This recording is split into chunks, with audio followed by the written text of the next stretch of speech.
BA 4th semester honours examination 2023 CBCS subject history course CC 9 history of Indian. Time 3 ঘন্টা, পূর্ণমান 60। দক্ষিণ পারস্য সংখ্যাগুলি প্রশ্নের পূর্ণমান নির্দেশক। পরীক্ষার্থীদের যথাসম্ভব নিজের ভাষায় উত্তর দিতে হবে। 1. নিম্নলিখিত প্রশ্নগুলির যে কোনো 10টি প্রশ্নের উত্তর দাও যার মান 2 করে। A.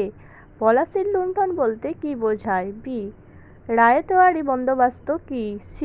সত্যবিলোপ নীতি কী? D. কোন বছর ও কাদের মধ্যে শ্রীরঙ্গপত্তম চুক্তি স্বাক্ষরিত হয়েছিল? E. কোন বছর ও কাদের মধ্যে তৃতীয় কর্ণাটকের যুদ্ধ সংঘটিত হয়েছিল? F. কোন বছর কলকাতায় সুপ্রিম কোর্ট প্রতিষ্ঠিত হয়? এই আদালতের প্রথম প্রধান বিচারপতি কে ছিলেন? G. কর্নওয়ালিস কোর্ট কি? H. কে কোন গ্রন্থ সম্পদের নির্গমন তত্ত্ব প্রথম অবতারণা করেন? I. ভারতে ইস্ট ইন্ডিয়া কোম্পানির ইনভেস্টমেন্ট বলতে কী বোঝো? J. কৃষিকরণের সংজ্ঞা দাও। কে বাংলা নবজাগরণ বলতে কী বোঝো? এল কোন বছর হিন্দু বিধবা পুনর্বিবাহ আইন প্রণীত হয়? এই আইনের খসড়া প্রস্তুতকারক গভর্নর জেনারেলের নাম করো। এম.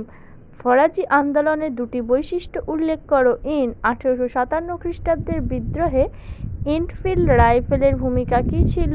ও. মহারানীর ঘোষণাপত্র কী? 2-এর দাগে নিম্নলিখিত প্রশ্নগুলির যে কোনো 4টি প্রশ্নের উত্তর দাও যার মান 5 করে। এ.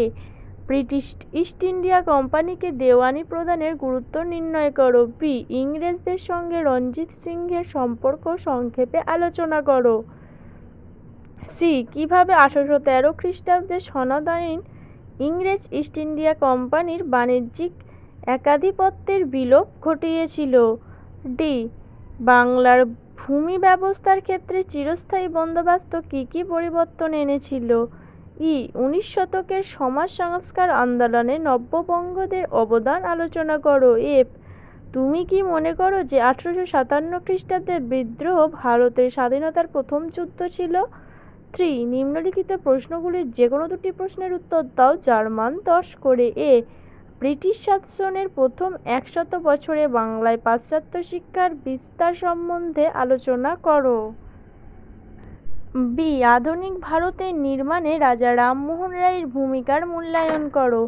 সি. 19 শতকে ভারতের অবশিল্পায়ন বিতর্ক সম্বন্ধে একটি প্রবন্ধ রচনা করো। ডি. সাঁওতাল বিদ্রোহের কারণ ও চরিত্র আলোচনা করো।